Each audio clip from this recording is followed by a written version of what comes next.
Welcome back to the Sign of Jonah, Part 2. One of the questions I want to address in this series of presentations is whether or not a Wednesday crucifixion and burial is possible.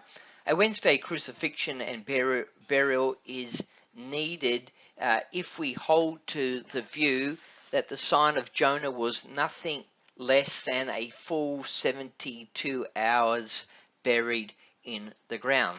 Now, in looking for the exact day and timing of events, I want to pass this comment that it is actually much harder to work out the timing of events than one might think. The four Gospels are actually somewhat sparing in chronological detail surrounding the crucifixion, and it is somewhat difficult to compare the four Gospels side by side and parallel all the events exactly. Having said that, the naming of 2 days around this event, in and around this event, is given, and we're going to look at those 2 days and talk about what conclusions that we can draw from them as it pertains to the sign of Jonah. So as we go on and talk about specific days now, and in fact any of the days surrounding the crucifixion of Jesus Christ, it's critical that we bear in mind that the Hebrew day with which we are dealing goes from sunset to sunset. The days that we are used to dealing with go from midnight to midnight.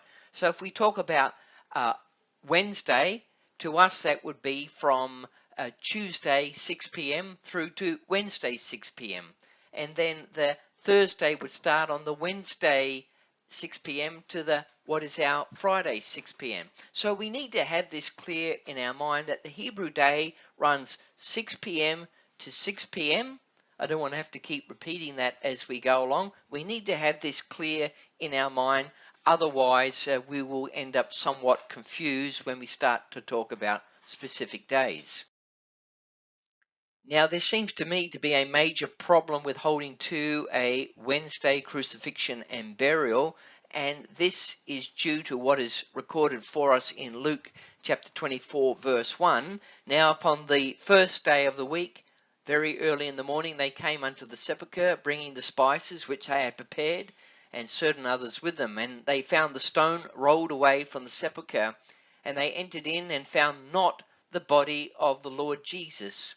Now, Luke 24 goes on and talks about the 2 disciples on the road to Emmaus, and then Jesus joins himself to them unbeknownst to the 2 disciples, and they start talking to him as though he were a stranger. And then they make this statement in Luke 24 verse 21, but we trusted that it had been he which should have redeemed Israel, and besides all this, today is the 3rd day since these things were done. What day is the 3rd day since these things were done? Luke 24 verse 1, now upon the first day of the week, very early in the morning, the first day of the week is Sunday.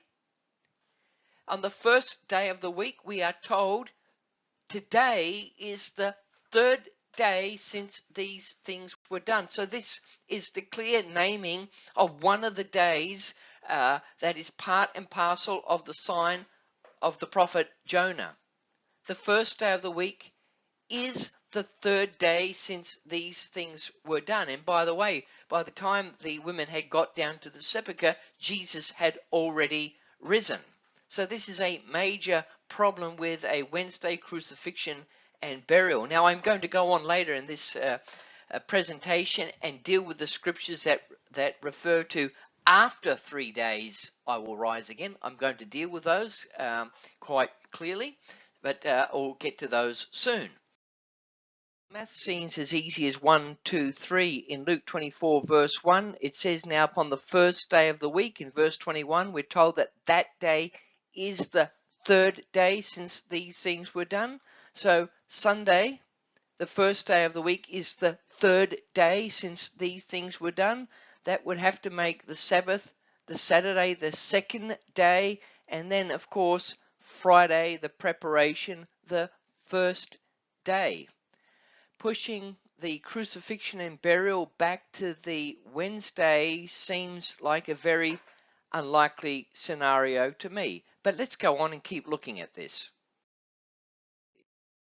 So we see here in this slide on the right hand side, we have Sunday, the first day of the week. We are told in Luke 24 verse 21, this is the third day since these things were done.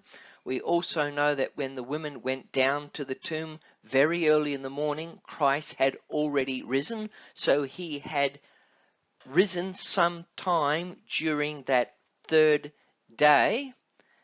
And if we were to take the scenario that Christ had just risen from the dead not long before the women came to the tomb, and then we went back a full 72 hours, a full 3 days, this would take us back to the Thursday, midway through Thursday. But because we don't know what time of the first day of the week Jesus rose from the dead, if we were to consider the scenarios that I'm showing here in this slide with the 72-hour marker, the most that we could go back to would, if Christ is still to have risen the first day of the week, is sometime just on the beginning of the Thursday. And so it's impossible to push back to the Wednesday unless we take the Sunday as the fourth day. But we know Jesus said over and over again that he would rise the third day. Now we will go on in this presentation and deal with those scriptural references that say after 3 days I will rise again. But I'm taking the scriptures as they are, the body of them at the moment, which tell us that Jesus Christ would rise the third day, and on this basis it's not possible to push back to a Wednesday at any point. Now we'll go on and clarify this even further. Now, having established which day of the week is the third day since these things were done, and we have shown from the scriptures that that is the first day of the week, there is an apparent contradiction for those that hold to the fact that Jesus was in the ground a full 72 hours, and that is this. In Mark 15 verse 42, and now when even was come, because it was the preparation, that is the day before the Sabbath. Verse 46, and he, being Joseph of Arimathea, took him down and wrapped him in the linen, and laid him in the sepulchre, and rolled a stone unto the door of the sepulchre. So here from Mark chapter 15, we find that Jesus is placed in the tomb just before the close of the Friday, which was the preparation, just before the start of the Sabbath, which was the Saturday, which commenced on what is our Friday at 6 p.m. Now, I know many people say that this preparation and this Sabbath spoken of was in fact the Sabbath of the Feast of Unleavened Bread, but we will go on and clearly and unambiguously show which Sabbath this is. Luke 23 verse 52 tells us the same thing. This man, being Joseph of Arimathea, went unto Pilate and begged the body of Jesus. Verse 53, and he took it down and wrapped it in linen and laid it in a sepulchre that was hewn in stone, wherein never man before was laid. And that day was the preparation, and the Sabbath drew on. So we are told explicitly twice in the Gospels that they took the body of Jesus down, and that day was the preparation and the Sabbath drew on. Now we've got key information here that clearly and unambiguously tells us what Sabbath we are dealing with. So we know this from the scriptures, that the weekly Sabbath without exception is always called the Sabbath. It was and still is the Saturday, or our Friday evening to Saturday evening. The next thing we note is this: only the Sabbath had a day of preparation called the preparation, which was and still is the Friday for those that observe these things. Now, the reason why it's called the preparation goes back to the events recorded in Exodus, where the children of Israel were instructed to gather manna every day, but on the Friday they had to gather twice as much because the manna would not be given on the Sabbath. So it is written, and it shall come to pass in Exodus 16 verse 5, that on the sixth day they shall prepare, and they shall bring in, and it shall be twice as much as they gather daily. And this is why the Sabbath had the day of preparation, and it goes all the way back to the Old Testament. No surprises there. The Sabbath was also a day of a complete cessation of work. No work whatsoever was to be done on that day. We read here in Numbers 15 verse 32, and while the children of Israel were in the wilderness, they found a man that gathered sticks upon the Sabbath day, and they put him in ward, because it was declared what should be done to him. Verse 35, and the Lord said unto Moses, the man shall surely be put to death, and all the congregation shall stone him with stones without the camp. So this was the requirement under the law concerning the Sabbath. It was a complete day of rest. Now I want to add this comment, that the Day of Atonement was also a complete day of rest, and that's recorded in Leviticus 23 verses 27 to 32. But the Day of Atonement was still called a Sabbath. One could never confuse the Day of Atonement, that Sabbath, with the Sabbath being the weekly Sabbath, simply by the way that the Bible designates the weekly Sabbath as the Sabbath.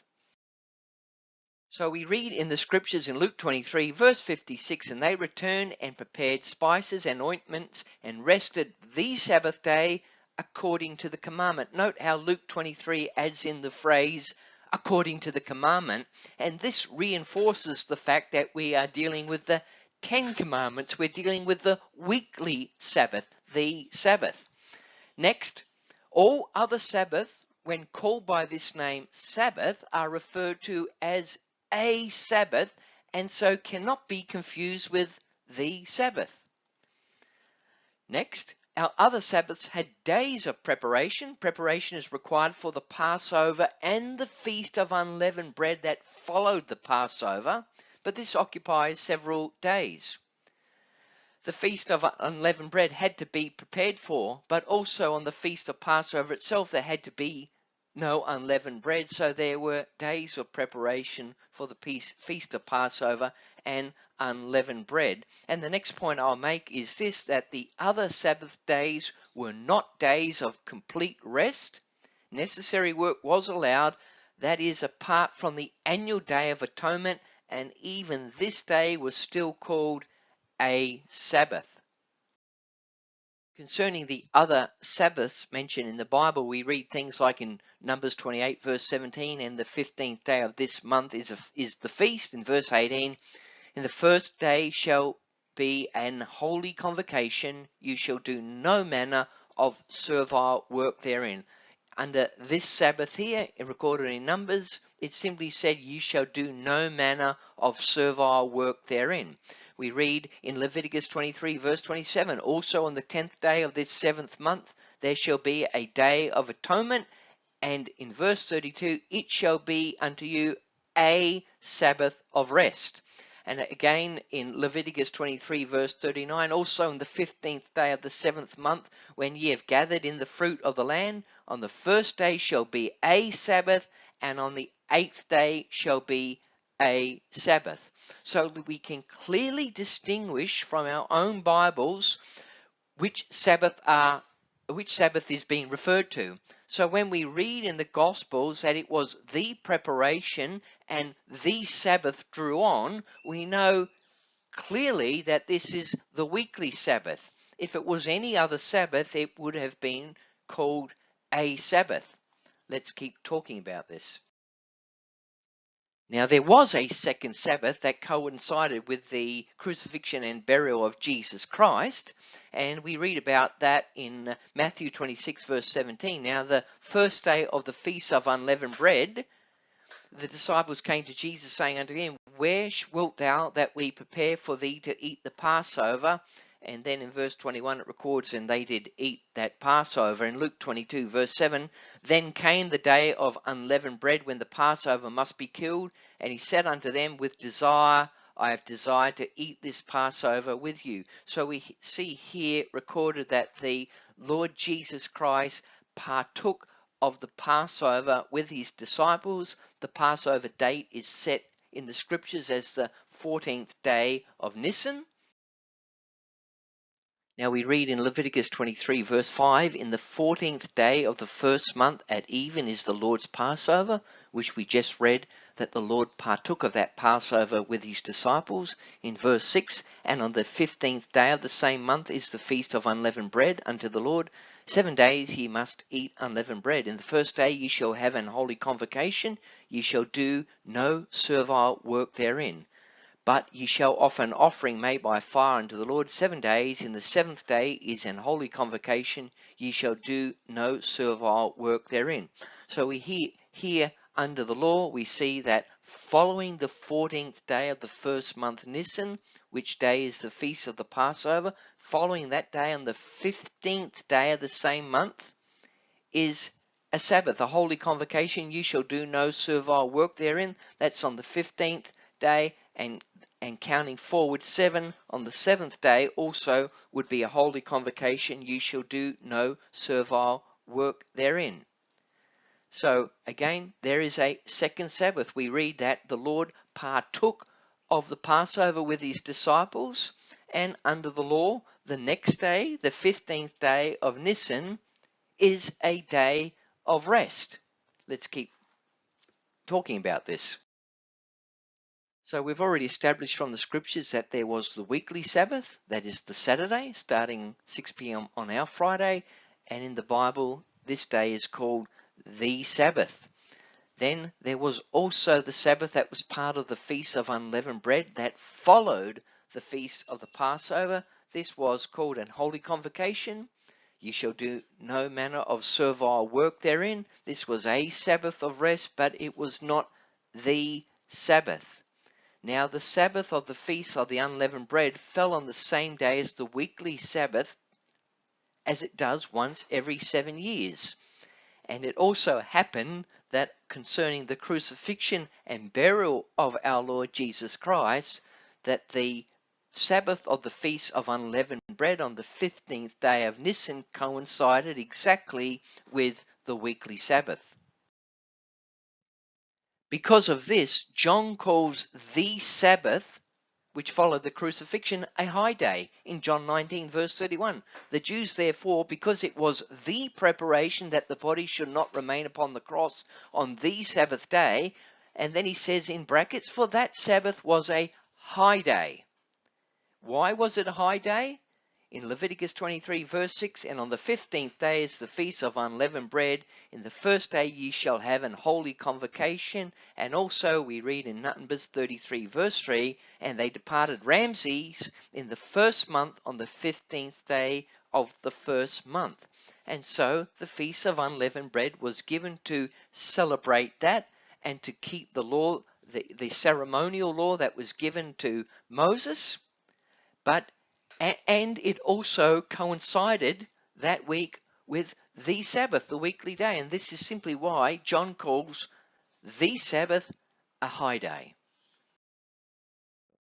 So having already established that Christ rose the third day, and the third day was the first day of the week, that is Sunday, we read in Mark 16 verse 1, and when the Sabbath was past, verse 2, very early in the morning, the first day of the week, they came unto the sepulchre at the rising of the sun.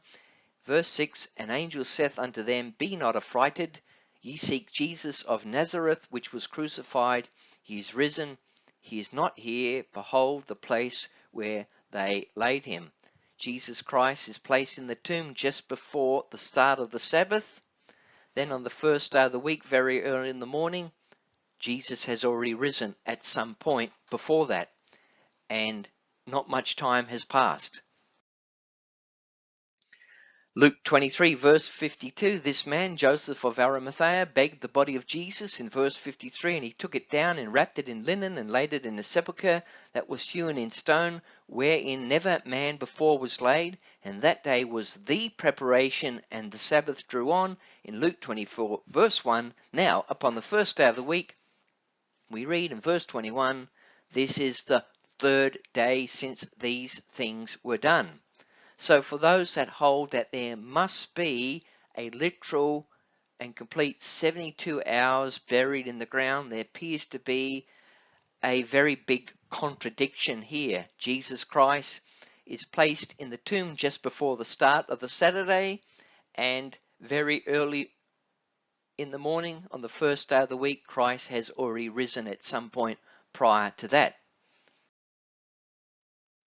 So let's just go back to the chart again. On the right hand side we have Sunday, the first day of the week.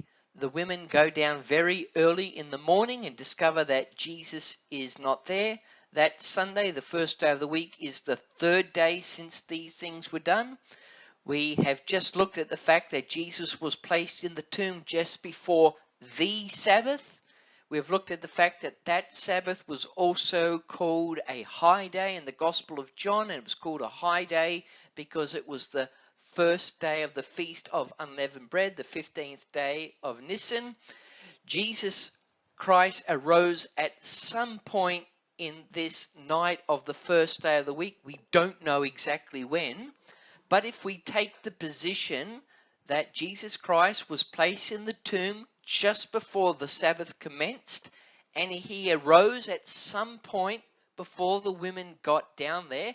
Let's just say, for example, Jesus Christ arose just before the women got down there very early in the morning on the first day of the week. Then Jesus would have been in the tomb at the most 37 hours.